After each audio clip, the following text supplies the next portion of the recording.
Hello students, आज हम लोग जनरल ऑर्गेनिक केमिस्ट्री के लेक्चर 15 में रेजोनेंस पर डिस्कस करेंगे।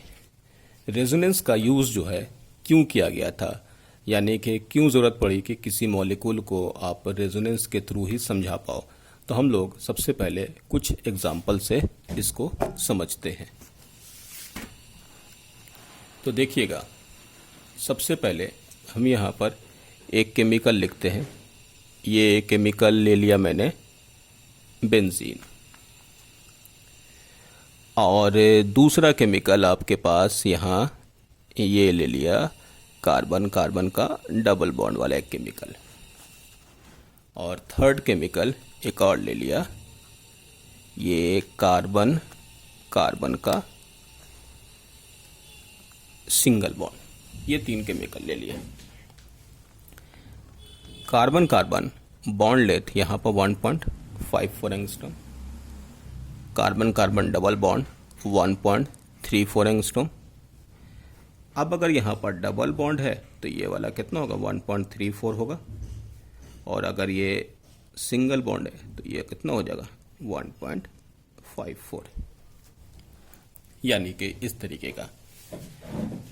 तो ये आपके पास डबल बॉन्ड है कार्बन कार्बन का, तो हम लोग को मालूम है कार्बन कार्बन डबल बॉन्ड में 1.34, कार्बन कार्बन सिंगल बॉन्ड में 1.54। लेकिन जब ये स्ट्रक्चर देखा गया तो ये जो स्ट्रक्चर है डबल बॉन्ड सिंगल बॉन्ड, अगर हम इनकी बात करें कि इनकी 1.39 एंगस्ट्रॉम, मतलब ये जो केमिकल है, इस केमिकल में जितने भी हैं, चाहे वो किसी भी बॉन्ड को ले लो, इनको, यानी सारे के सारे कार्बन कार्बन के जो बॉन्ड लेंथ हैं, वो बॉन्ड लेंथ कितने थे, वो carbon carbon bond length 1.39 angstrom.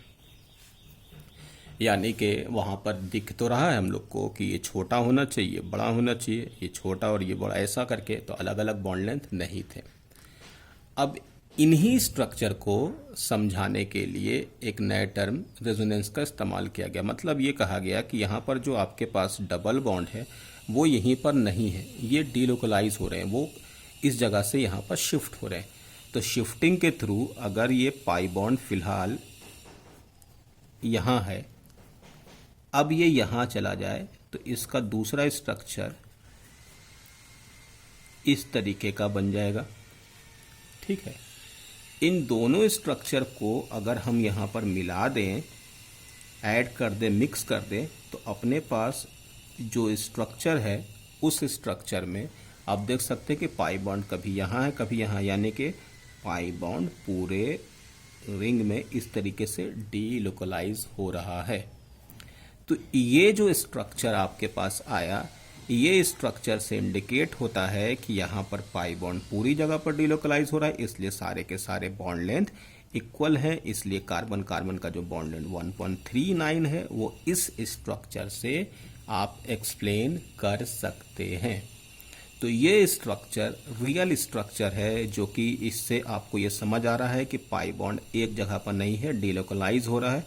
तो ऐसे केमिकल में ये है रियल स्ट्रक्चर, और इसको हम लोग यहाँ पर कहते हैं जो रियल स्ट्रक्चर है, तो ये है, इसको हम लोग कहते हैं रेजोनेंस हाइब्रिड, यानी कि जितने भी रेजोनेटिंग स्ट्रक्चर हैं उसका मिक्सचर है, और ये कहलाता है रेजोनेटिंग स्ट्रक्चर, या इसी को हम लोग कहते हैं कैनोनिकल स्ट्रक्चर। और जैसा मैंने कहा कि ये स्ट्रक्चर जो आपके पास है ये हाइपोथेटिकल है। एक्चुअल में जो हम लोग बेंजीन के ये स्ट्रक्चर बनाते हैं, ये साफ साफ दिख रहा है कि इसमें डबल बॉन्ड और सिंगल बॉन्ड अलग अलग है, जबकि यहाँ पर दिख रहा है कि डबल बॉन्ड सिंगल बॉन्ड पूरी जगह पर एक जैसा, यानी कि सारा बॉन्ड एक जैसा। तो ये ही रियल स्ट्रक्चर है, और जो हम लोग ये बना रहे हैं वो रेजोनेटिंग स्ट्रक्चर, जिसको कैनोनिकल, ये हाइपोथेटिकल फॉर्म है। तो इस तरीके से बेंजीन में मौजूद पाई बॉन्ड का जो लेंथ है 1.39, इस तरीके के रेजोनेंस के फॉर्म के थ्रू एक्सप्लेन किया गया। एक और एग्जांपल आपको दिखाते हैं जो कॉमन है, वो एग्जांपल देखिएगा। ये स्ट्रक्चर है आपके पास डबल बॉन्ड और ये कोऑर्डिनेट बॉन्ड, ये है ओजोन का स्ट्रक्चर। ओजोन के स्ट्रक्चर में यहाँ पर 2460 चार्ज है, यहाँ पर 2 ऐसे हो गए, यहाँ पर इनके पास लोन पेयर पहुँचा दिया गया। ये स्ट्रक्चर के बाद अगर हम लोग यहाँ पर देखें तो इस स्ट्रक्चर को आप ऐसे भी बना सकते हैं, क्योंकि कोऑर्डिनेट बॉन्ड हटाओ और कोऑर्डिनेट बॉन्ड हटा के यहाँ पर सिंगल बॉन्ड दे दो तो 2, 2 4 और 2 6 हो गया। फॉर्मल चार्ज के अकॉर्डिंग 1 2 3 4 5 एक इलेक्ट्रॉन कम है तो यहाँ पर आ जाएगा पॉजिटिव, और यहाँ कितना हो जाएगा 2 4 6 7, ये हो गया माइनस।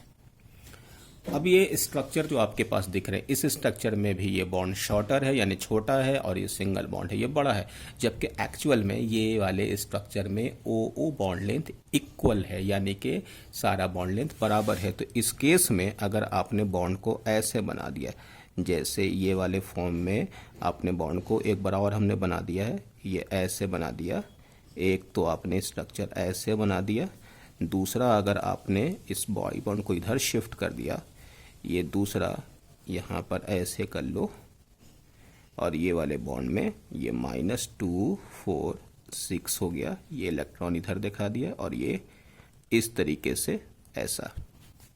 लेकिन ये दोनों स्ट्रक्चर में डबल बॉन्ड सिंगल बॉन्ड है तो बॉन्ड लेंथ तो छोटा बड़ा होना चाहिए, जबकि यहाँ पर ये दिखाया गया नहीं, पाई बॉन्ड कभी यहाँ है कभी यहाँ। तो इस केस में आपके पास ये पाई बॉन्ड को इस तरीके से डिलोकलाइज करते हैं, तो यहाँ पर जो बॉन्ड लेंथ है 1.28 एंगस्ट्रॉम दोनों का, यानी 1.28 इसका 1.2, तो ये दोनों लेंथ इक्वल हो गए। तो समझ में ये आया कि किसी भी केमिकल का जो स्ट्रक्चर हम लोग फॉर्म कर रहे थे, ये कैनोनिकल स्ट्रक्चर है और ये वाला जो है रेजोनेंस हाइब्रिड है। तो हम लोग रेजोनेंस के थ्रू किसी केमिकल में पाई बॉन्ड को डिलोकलाइज करके उनके स्ट्रक्चर को हम लोग डिफाइन कर सकते हैं, जो यानी इस तरीके के मॉलिक्यूल में सिंगल लुईस स्ट्रक्चर से आप एक्सप्लेन नहीं कर सकते। तो इन सारे केमिकल को जिसकी बॉन्ड लेंथ आपको अलग अलग यहाँ पर दिख रही है जबकि होती एक है, तो इनको हम लोग ने रेजोनेंस के थ्रू समझाया। तो उसी को हम लोग इसी तरीके के बहुत सारे मॉलिक्यूल थे जिनमें पाई बॉन्ड की शिफ्टिंग की वजह से लेंथ एक जैसा हो रहा था, जबकि नॉर्मल स्ट्रक्चर में जो नॉर्मल लुईस स्ट्रक्चर बनाते हैं उसमें अलग अलग दिखता है। तो उसी को हम लोग आज इसी रेजोनेंस में समझेंगे। तो हम लोग यहाँ पर रेजोनेंस के अकॉर्डिंग सबसे पहले कुछ पॉइंट्स देख लें। फर्स्ट है delocalisation of pi electrons between more than 2 atoms, यानी कि 2 से ज़्यादा एटम में इलेक्ट्रॉन का डिलोकलाइजेशन होगा, तो उससे हम लोग उसको रेजोनेंस कहेंगे। एक एग्जांपल दिखाते हैं। जैसे देखिए ये हो गया CH2 डबल बॉन्ड CH और ये हो गया CH2 प्लस। ये डेफिशिएंट है तो ये इलेक्ट्रॉन उठ करके इधर चला गया।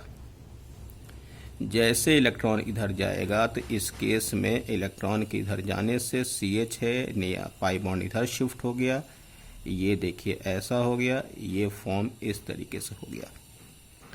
अब इस केस में यहाँ पर जब इस तरीके से हो गया तो आपको यहाँ पर ऐसे दिखा सकते हैं कि CH2CH और ये CH2 पाई बॉन्ड यहाँ पर भी है, पाई बॉन्ड यहाँ पर भी है, और पॉजिटिव चार्ज आपको इधर भी दिखेगा और इधर भी होगा। तो ये आपके पास इस तरीके से इलेक्ट्रॉन को डिलोकलाइज करके दिखाया गया। तो ऐसे केमिकल जिसमें कम से कम 3 एटम हो, जिसमें आप पाई बॉन्ड को दूसरी जगह पर डिलोकलाइज करके थे, या उससे ज़्यादा भी हो सकते हैं। कहाँ कहाँ पर ये डिलोकलाइज होंगे उसके कुछ रूल्स है, हम लोग अभी डिस्कस करेंगे। तो इसलिए रेजोनेंस का मतलब हुआ कम से कम पाई बॉन्ड का कंजुगेशन जो है, जो यहाँ दिखाया गया, delocation of pi electrons between more than 2 atoms is called resonance. या नेक्स्ट में it is the concept where electrons are delocalise over 3 और मोर एटम्स, जो अभी मैंने कहा 3 या उससे ज्यादा हो सकते हैं, which can not be depicted with one simple Lewis structure जो कि आपको दिखाया गया है कि एक सिंपल लुईस स्ट्रक्चर जैसे आपने यहाँ पर देखा, ये बेंजीन का सिंपल लुईस स्ट्रक्चर है, इनसे आप समझा नहीं सकते हैं। तो मुझे रेजोनेंस की ज़रूरत पड़ी ताकि हम लोग इस तरीके से रियल स्ट्रक्चर की बात कर सके। तो हम लोग के पास ये हो गया आपके पास। अब है रूल्स, क्या क्या होना चाहिए रेजोनेंस के। रेजोनेंस जो है first intramolecular process. Intramolecular process का मतलब ये हुआ कि जब इलेक्ट्रॉन्स मूव करेगा तो सेम मॉलिक्यूल के अंदर ही इलेक्ट्रॉन्स का मूवमेंट होगा। इंटर मतलब एक मॉलिक्यूल से दूसरे मॉलिक्यूल में नहीं, एक मॉलिक्यूल में पाई बॉन्ड की कंजुगेशन है, यहाँ से यहाँ इस तरीके से शिफ्ट होगा। तो पहला हुआ intramolecular process. Resonating structures are imaginary and resonating hybrid is a real structure, जो कि मैंने यहाँ पर दिखाया है। आप यहाँ पर देख सकते हैं कि इट इज रेजोनेटिंग स्ट्रक्चर, जिसको मैंने कहा इमेजिनरी है, हाइपोथेटिकल फॉर्म है, जिसको हम लोग कैनोनिकल स्ट्रक्चर भी कहते हैं। लेकिन ये स्ट्रक्चर रियल होता है, जो अभी हम लोग ने बना करके बेंजीन का देखा था। इसके बाद नेक्स्ट में है resonance hybrid is the mixed structure from all the possible canonical structure या रेजोनेटिंग स्ट्रक्चर। बात सही है, जैसे मैंने कहा कि अभी तो फिलहाल हमने एग्जाम्पल में बेंजीन का स्ट्रक्चर दिखाया, तो आप देख सकते हैं कि मैंने यहाँ पर दो अलग अलग स्ट्रक्चर बनाए। ये एक रेजोनेटिंग स्ट्रक्चर ये है, दूसरा ये है, और इनका मिक्स्ड फॉर्म ये है। तो ये हुआ hybrid. It is a possible resonating structure. जितने भी पॉसिबल रेजोनेटिंग स्ट्रक्चर्स होते हैं उसको मिक्स करके हम लोग रेजोनेंस हाइब्रिड को एक्सप्लेन करते हैं। फिलहाल यहाँ पर भी मैंने इस एग्जांपल में दिखाया था कि आपके पास ये डबल बॉन्ड था, यहाँ पर शिफ्ट हो गया, उसके बाद ये फिर से आपके पास ऐसा स्ट्रक्चर है, तो एक ये हुआ, दूसरा ये हुआ, तो ये रेजोनेटिंग स्ट्रक्चर है। उनका ये फॉर्म रेजोनेंस हाइब्रिड है। तो जितने भी पॉसिबल स्ट्रक्चर बनेंगे, फिलहाल यहाँ पर दो हैं और ज़्यादा भी बन सकते हैं, 3 4 5 जितने भी, तो उन सबको मिक्स करके आप एक स्ट्रक्चर रेजोनेंस हाइब्रिड बना सकते हैं, जो कि रियल स्ट्रक्चर है। तो यहाँ पर resonance hybrid is the mixed structure from all the possible canonical structure. All the canonical forms must have proper Lewis structure. For instance, none of them may have carbon with 5 bonds. अब यहाँ पर एक और बात है कि जब आप इलेक्ट्रॉन्स को मूव करेंगे या कोई भी रेजोनेटिंग स्ट्रक्चर बनाएंगे, नॉर्मली है तो वो हाइपोथेटिकल, लेकिन फिर भी आप ऑक्टेट रूल को फॉलो करते हुए ये ऐसा करेंगे। मतलब आप वहाँ पर ऐसा नहीं कि जैसा कार्बन के बारे में कहा कि कार्बन के आप 5 बॉन्ड नहीं बना सकते, कार्बन के पास तो ऑलरेडी 4 ही बॉन्ड होते हैं। जैसे मैंने एक एग्जांपल ले लिया, इलेक्ट्रॉन्स के थ्रू यहाँ पर आपके पास OH है, ये हो गया मिथाइल एल्कोहल, इनका लोन पेयर है। ये इलेक्ट्रॉन इस तरफ मैंने भेज दिया कार्बन की तरफ, और यहाँ पर इस तरीके से H H H और ये बना दिया मैंने O, और यहाँ पर बना दिया प्लस, और ये हो गया माइनस। इस स्ट्रक्चर में कार्बन के पास 1 2 3 4 5, तो ऐसे केमिकल जिसमें लुईस स्ट्रक्चर के अकॉर्डिंग आप यहाँ पर ऑक्टेट रूल के अकॉर्डिंग काम नहीं कर रहे हैं, ये एक्सटेंडेड फॉर्म है क्योंकि कार्बन तो 5 बॉन्ड बना ही नहीं सकता, तो ऐसे स्ट्रक्चर आप रेजोनेटिंग स्ट्रक्चर में नहीं बनाएंगे। ठीक है, तो इस फॉर्म में देखिए कार्बन का 5 फॉर्म है यानी 5 बॉन्ड है, तो ये पॉसिबल नहीं होगा। तो हम लोग इसका भी ध्यान रखेंगे, यानी लुईस स्ट्रक्चर बनाने के टाइम हम लोग के पास जो भी ऑक्टेट है उसको भी फॉलो करते हुए चलेंगे। नेक्स्ट में हम लोग आते हैं, position of nuclei must be the same in all structures. ये स्ट्रक्चर हम फिर से दिखा दें। देखिए ये इलेक्ट्रॉन डिलोकलाइज हुआ, ये हुआ। अब देख सकते हैं कि इस वाले में जब वो डिलोकलाइज कर रहे हैं तो देखिएगा कि पोजीशन ऑफ जो न्यूक्लियस है उस पर कोई फर्क नहीं पड़ा, सिर्फ और सिर्फ इलेक्ट्रॉन अपने जगह से दूसरी जगह पर शिफ्ट हुए हैं। तो न्यूक्लियस की जो पोजीशन है वो चेंज नहीं होगी। नेक्स्ट में in resonance we can not change the position of atom. अच्छा हाँ, या एटम की पोजीशन भी चेंज आप नहीं करेंगे। उस एग्जाम्पल को आप इससे समझिएगा। जैसे मैंने ले लिया है यहाँ पर, यहाँ से लेते हैं CH3CO CH ले लिया और यहाँ पर ले लेते हैं एक हाइड्रोजन, ये हो गया। ठीक है, ऑक्सीजन मोर इलेक्ट्रोनेगेटिव, ऑक्सीजन के इलेक्ट्रॉन की तरफ शिफ्ट कर देते हैं, तो इसके अकॉर्डिंग हम यहाँ पर एक स्ट्रक्चर और बनाते हैं, CH3CO माइनस, ये प्लस हो जाएगा CHH, और यहाँ पर ये बॉन्ड को फिर से बना दो, ये हो गया ऐसा बॉन्ड। ठीक है, अब ये पॉजिटिव चार्ज है तो ये देखिए इलेक्ट्रॉन यहाँ चला गया, इलेक्ट्रॉन के यहाँ पर जाने के बाद ये आपके पास एक स्ट्रक्चर बनेगा CH3CO माइनस, वैसे ही छोड़ दो, यहाँ पर डबल बॉन्ड कर दो, ये C हो गया, यहाँ पर H हो गया, यहाँ पर H हो गया, और ये वाला जो है इलेक्ट्रॉन जब इधर चला जाएगा तो H पर चार्ज क्या हो जाएगा, पॉजिटिव रह जाएगा, ये पॉजिटिव वाला यहाँ पर आकर के अटैच हो जाएगा। तो उस केस में जैसे ही ये अटैच होगा तो आप यहाँ लिखेंगे CH3C डबल बॉन्ड CH और यहाँ पर O, और इससे ला करके यहाँ पर H को जोड़ दो। आपके पास इस स्ट्रक्चर को अगर हम यहाँ पर देखें, एक बार फिर से ड्रॉ करें कि CH3CO CH2 यहाँ पर H है। इसके बाद दूसरा स्ट्रक्चर CH3CO, चलो ठीक है या इसी को बनाओ, CH3C, यहाँ पर आपके पास O, और ये बॉन्ड CH2, यहाँ पर हो गया आपके पास ये डबल बॉन्ड, और ये हो गया हाइड्रोजन।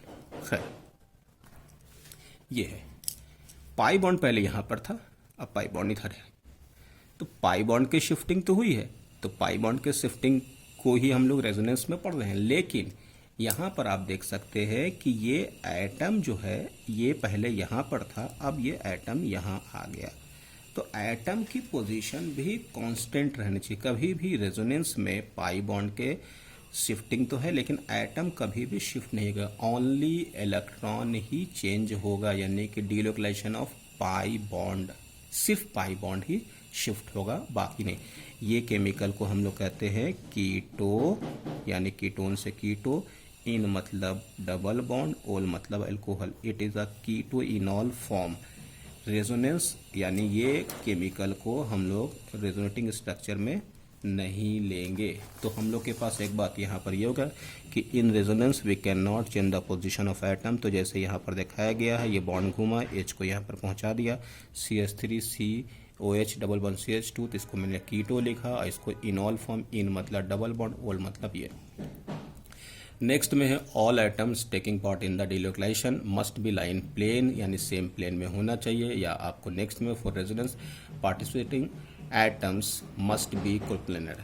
यहाँ पर देखिए सबसे पहले इसी स्ट्रक्चर को देखो, या जो अभी हम लोग देख रहे थे, ये जो स्ट्रक्चर है आपके पास, इन स्ट्रक्चर में हम लोग जब इलेक्ट्रॉन्स को मूव करा रहे थे तो आपने देखा कि बेंजीन कैसा है, ये प्लेनर मॉलिक्यूल है, sp2 हाइब्रिडाइज्ड है, तो इसमें पाई इलेक्ट्रॉन मूव कर रहा। या ऐसे जितने भी स्ट्रक्चर्स आपके पास आ जाएंगे, जैसे मैंने ये स्ट्रक्चर्स ले लिए, मान लें कि बहुत सारे एटम्स हैं, ये बहुत सारे एटम्स यहाँ पर इस तरीके से बहुत सारे एटम्स हैं, और बहुत सारे एटम्स में यहाँ तक ये वाला जो एटम है ये प्लेन में नहीं है, ये दूसरे प्लेन में, लेकिन यहाँ तक के एटम्स प्लेन में है, तो ये इलेक्ट्रॉन्स का जो डीलोकलाइजेशन है वो इतनी दूर तक होगा। यानी कि आप यहाँ पर इसको कह सकते हैं कि मॉलिक्यूल में मौजूद पाई इलेक्ट्रॉन डीलोकलाइज तब तक होता रहेगा जब तक कि उसको प्लेनरिटी मिलती रहेगी। जहाँ से प्लेनरिटी टूट जाएगी, हट जाएगी, वहाँ पर डीलोकलाइजेशन रुक जाएगा। तो सबसे पहले क्या है कि अगर ये मॉलिक्यूल सेम प्लेन में है और अल्टरनेट यहाँ पर पाई बॉन्ड है, तो उस केस में वहाँ पर डीलोकलाइजेशन होगा। तो डीलोकलाइजेशन के लिए पाई बॉन्ड वहीं पर डीलोकलाइज होगा जहाँ पर मॉलिक्यूल के मौजूद सारे के सारे जो एटम्स हैं वो सेम प्लेन में होंगे, यानी कि सेम प्लेन में ही लाई करेंगे। तो यहाँ पर जो आपके पास जो लिखा हुआ है, all atom taking part in delocalisation must be lie in a plane for resonating यानी for resonance participating atoms must be coplanar. ठीक है, ये अभी हमने पहले बोल ही दिया था। In resonating structure only position of pi electron varies, जैसा भी मैंने दिखाया है कि पोजीशन ऑफ पाई इलेक्ट्रॉन ही वेरी करेगा, आइटम्स वहाँ पर शिफ्ट नहीं होगा। ये भी बहुत इंपॉर्टेंट पॉइंट है। The energy of the actual molecule is lower than that of any forms, therefore delocalisation is a stabilising phenomena.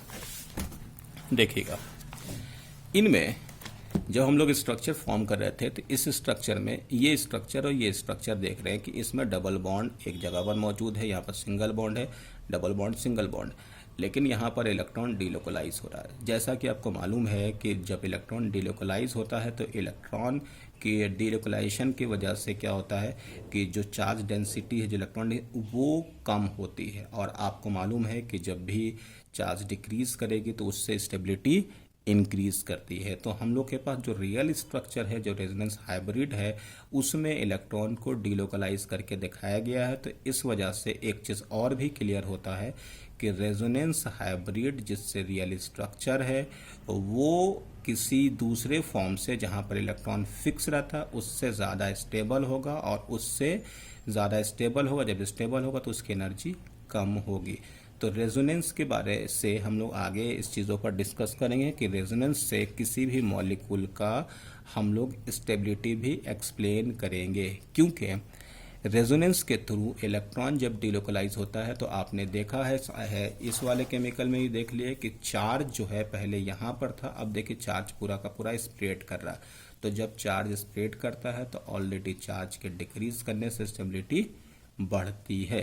तो हम लोग यहाँ पर इससे स्टेबिलिटी पर भी एक्सप्लेन आगे करेंगे। नेक्स्ट में जो यहाँ पर एक बहुत इंपॉर्टेंट चीज़ है, all the canonical forms must have the same number of unpaired electrons. अब देखिए, जब आप इलेक्ट्रॉन्स को मूव कर रहे थे या मूव करेंगे तो उसके मूवमेंट में क्या होगा कि आपके पास जो अनपेयर्ड इलेक्ट्रॉन्स होंगे, चलो इस वाले में हम यहाँ लिखते हैं, तो अनपेयर्ड इलेक्ट्रॉन्स जो होंगे वो चेंज नहीं होंगे, सिर्फ उसकी जगह चेंज होगी। जैसे एक केमिकल यहाँ पर है CH2 डबल बॉन्ड CH, और यहाँ पर ये है CH2 रेडिकल। ठीक है, अब ये वाला फॉर्म जो है यहाँ देखिए, ये इलेक्ट्रॉन्स को यहाँ पर इनके साथ, यानी कि ये रेडिकल है, इसको इस फॉर्म में ला करके हमने यहाँ पर इनके साथ, क्योंकि ये डेफिशिएंट है तो ये इलेक्ट्रॉन इधर शिफ्ट हुआ। जैसे शिफ्ट होगा तो शिफ्टिंग के बाद ये वाला बॉन्ड यहाँ पर आकर के एक नया पाई बॉन्ड बन गया, और यहाँ पर आपके पास ऐसा आ गया। एक तो आपके पास ये स्ट्रक्चर आ गया। दूसरा फॉर्म एक और हो गया कि इस वाले फॉर्म में आपके पास ये हो गया, आपके पास CH2, अब पाई बॉन्ड है। हम एक स्ट्रक्चर चलो एक बार और बनाते हैं, CH2 ऐसे करके, ये रेडिकल ऐसे है। दूसरा फॉर्म ऐसा है कि ये पाई बॉन्ड ऐसे टूट गया, और यहाँ पर आपके पास CH2 CH CH, ये रेडिकल और ये रेडिकल। अब आपके पास तीन स्ट्रक्चर है जो कि मैंने यहाँ पर दिखाया। ये फर्स्ट हो गया, ये सेकंड, ये थर्ड। ठीक, अब इन तीनों स्ट्रक्चर में अगर हम आपसे पूछे कि ये तीन स्ट्रक्चर मैंने, इन स्ट्रक्चर में आपसे पूछा है नंबर ऑफ इलेक्ट्रॉन पेयर्स, यानी कितने बॉन्ड्स हैं, नंबर ऑफ इलेक्ट्रॉन पेयर्स। तो दो बॉन्ड यहां, दो यहां, चार, एक हाइड्रोजन से 5, एक ये बॉन्ड 6 और 2 8, ये 8 हो गया।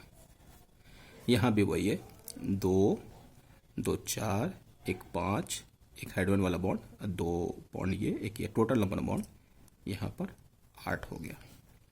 ठीक, दोनों में ऑड इलेक्ट्रॉन, ऑड इलेक्ट्रॉन यहां कितना है 1, यहां भी 1, ये हुआ ये फर्स्ट और सेकंड का। यहां पर नंबर ऑफ इलेक्ट्रॉन्स कितने हैं तो देखिएगा, इलेक्ट्रॉन पेयर्स यानी कि बॉन्ड्स 2 2 4, एक 5, 5 हाइड्रोजन है तो 5 बॉन्ड हो जाएगा ना, ये इस तरीके से, ये ऐसा है ना, हाइड्रोजन हाइड्रोजन तो 5 बॉन्ड। तो 5 ये हो गया, 6 7 7 बॉन्ड। ऑड इलेक्ट्रॉन कितना हो गया, 1 2 3। तो आपको यहां पर यही कह रहा है कि जब आप रेजोनेंस के अकॉर्डिंग जब इलेक्ट्रॉन को शिफ्ट करेंगे तो जो ऑड है या इलेक्ट्रॉन पेयर है, यानी कि जो आप यहाँ पर अनपेयर इलेक्ट्रॉन बता रहे हैं, वो चेंज नहीं होना चाहिए। जैसा यहाँ पर चेंज हो गया तो ये जो है रेजोनेटिंग स्ट्रक्चर का पार्ट नहीं होगा, सिर्फ ये 2 ही इनका पार्ट होगा। तो रेजोनेंस में ये भी है कि जब इलेक्ट्रॉन की शिफ्टिंग करेंगे तो ये जो इलेक्ट्रॉन है वो अभी यहाँ पर इस पर जगह पर है, इस एटम पर, वो इधर आ जाएगा, सिर्फ इतना ही होगा। इसके अलावा यहाँ पर अनपेयर्ड इलेक्ट्रॉन्स में एक्स्ट्रा जो यहाँ पर जो दिखाया गया वो नहीं आएगा, तो ये रेजोनेटिंग स्ट्रक्चर का पार्ट नहीं है। तो हम लोग यहाँ पर इनके बाद अब नेक्स्ट में हम लोग नेक्स्ट पार्ट पर आते हैं। तो यहाँ पर वही चीज़ लिखा हुआ है, देखिएगा, all the canonical forms must have the same number of unpaired electrons, जो यहाँ दिखाया गया। कुछ एग्जांपल जो मैंने लिखा है, CH2 रेडिकल दिखा दिया। देखिए इसको यहाँ पर शिफ्ट करके ये वाला रेडिकल यहाँ पर आ गया है, ये ऐसा हो गया। और इसके बाद यहाँ पर आपके पास इसमें दिखा दिया नंबर ऑफ इलेक्ट्रॉन पेयर जो है वो 8 है दोनों में, और यहाँ पर ऑड इलेक्ट्रॉन 1 1 है। फिर उसका दूसरा है CH2 में यहाँ पर नंबर ऑफ इलेक्ट्रॉन प्लस 7 है और ऑड इलेक्ट्रॉन 3 हो गया। इसके बाद नेक्स्ट में how to draw resonating structure. अब मुझे ये सबसे इम्पॉर्टेंट पार्ट है, क्योंकि आपको रेजोनेटिंग स्ट्रक्चर ड्रॉ करना आ गया तो फिर कहीं भी किसी भी जगह पर आप इलेक्ट्रॉन डेंसिटी बता सकते हैं कि यहाँ पर कम है, यहाँ पर ज़्यादा है, कौन स्टेबल है, कौन अनस्टेबल है, वो हम लोग यहाँ पर यूज़ करेंगे, क्योंकि ये सबसे इम्पॉर्टेंट पार्ट है।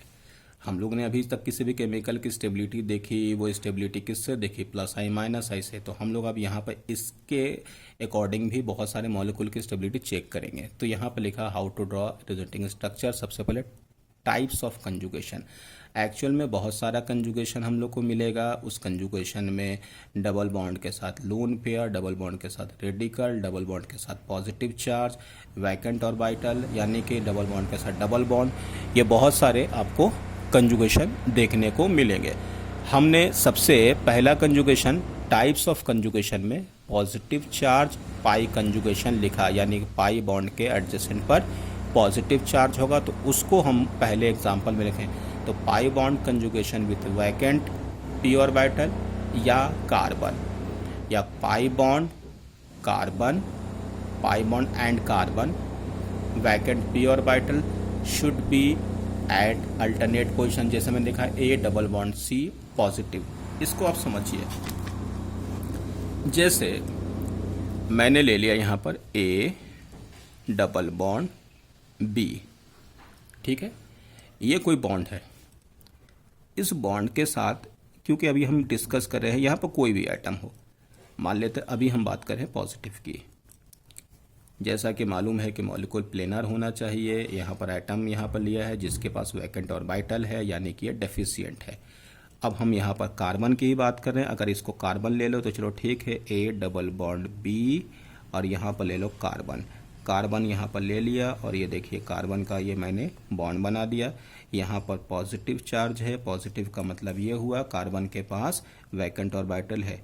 तो ये देखिए ये इसका वैकेंट ऑर्बिटल हो गया, खाली है, क्योंकि कार्बन सेकंड पीरियड का है। तो सेकंड पीरियड वाले केमिकल के पास यहाँ पर डी होता नहीं, तो वैकेंट यहाँ पर कौन सा है, पी ऑर्बिटल, जो कि वहाँ पर वही बोला pi bond conjugation with carbon positive या pi bond conjugation with vacant p orbital, ये दोनों पॉइंट को यहाँ पर दिख रहे हैं। तो अब यहाँ पर क्या होगा कि इस केस में आपको एकदम सबसे पहले ये पूरा का पूरा जो मेन समरी यही है, कभी भी आपको पॉजिटिव चार्ज दिखा जाए, पॉजिटिव चार्ज दिखा, ठीक है, positive charge with vacant orbital आपके पास है, positive charge with vacant orbital है, तो आप वहाँ पर रेजोनेंस सोच सकते हैं जब उसके बगल वाले कार्बन पर डबल बॉन्ड है। करना क्या होगा, इस वाले इलेक्ट्रॉन को इधर आप यहाँ पर शिफ्ट कर दिए।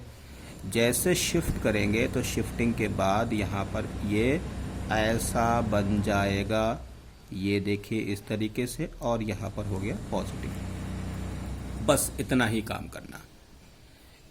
यही आपका रेजोनेंस में पूरे जगह पर हम इसी एग्जांपल को एक्सप्लेन करेंगे। क्या करना है फिर से बता दें कि डबल बॉन्ड देखिएगा, उसके बगल में आपके यहाँ पर जो एटम होगा उस पर पॉजिटिव होगा, तो डबल बॉन्ड वाले को यहाँ पर पॉजिटिव से जोड़िएगा, और ये वाला बॉन्ड यहाँ से जब यहाँ जाएगा तो इस जगह पर इस वाले एटम पर पॉजिटिव, यानी कि अब ये डेफिशिएंट हो जाएगा।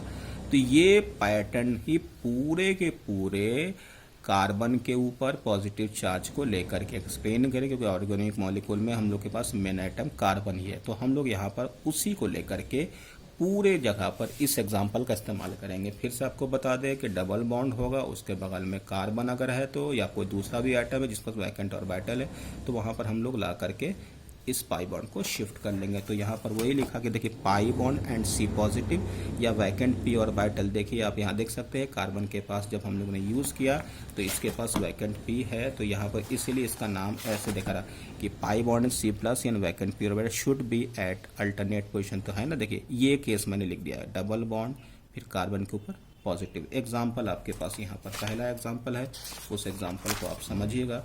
ये है CH2 double bond CH2 plus.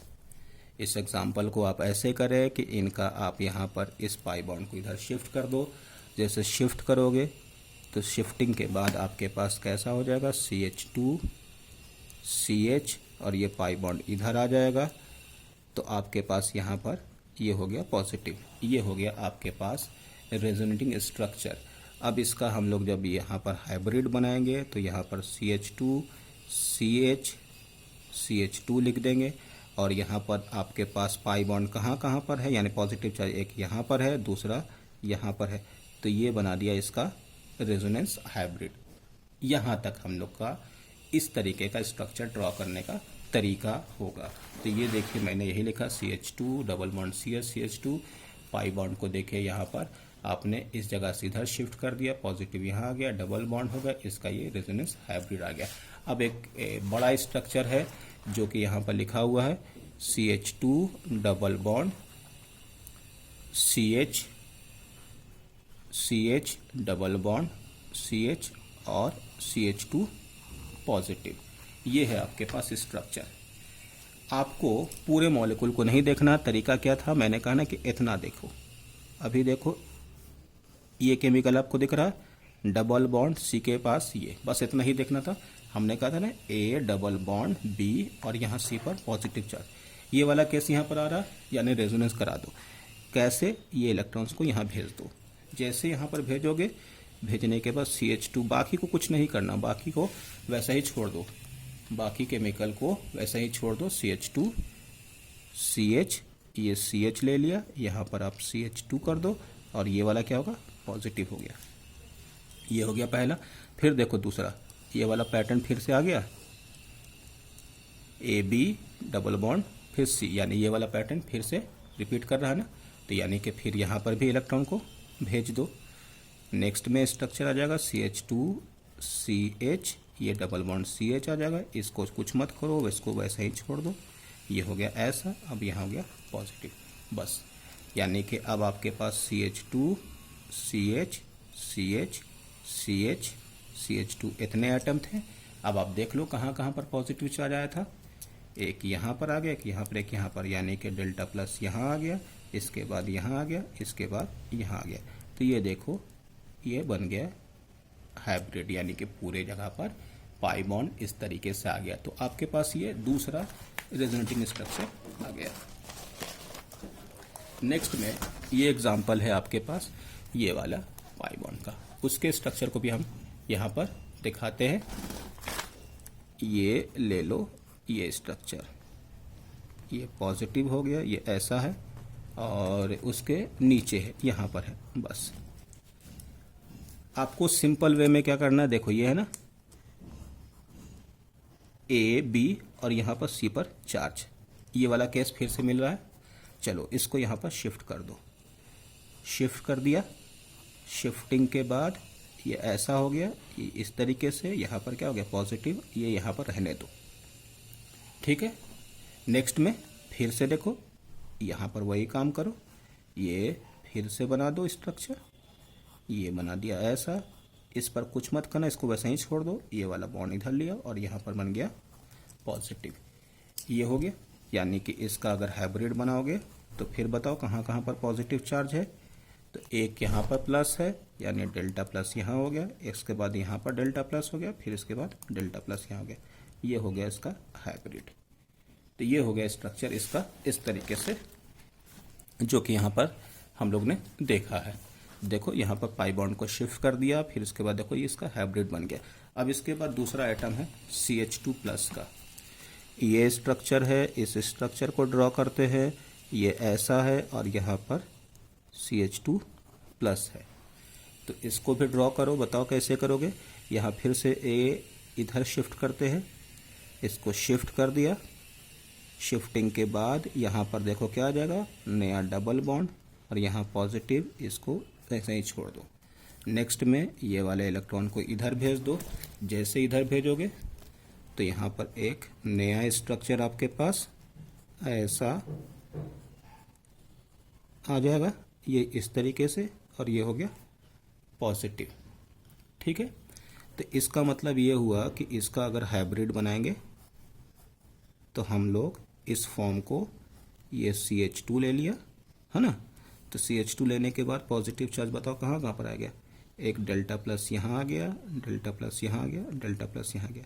तो ये आपके पास इस तरीके से रेजोनेंस हाइब्रिड बन गया। तो आपके पास जो स्ट्रक्चर है, ये पॉजिटिव चार्ज को हम लोग इस तरीके से, यानी कि कॉन्सेप्ट यही है A डबल बॉन्ड C+, बस इसी कॉन्सेप्ट का इस्तेमाल करना, कुछ भी नया नहीं करना, चाहे स्ट्रक्चर छोटा हो बड़ा हो, कोई टेंशन नहीं लेना। तो आज के लेक्चर में हम लोग इतना ही।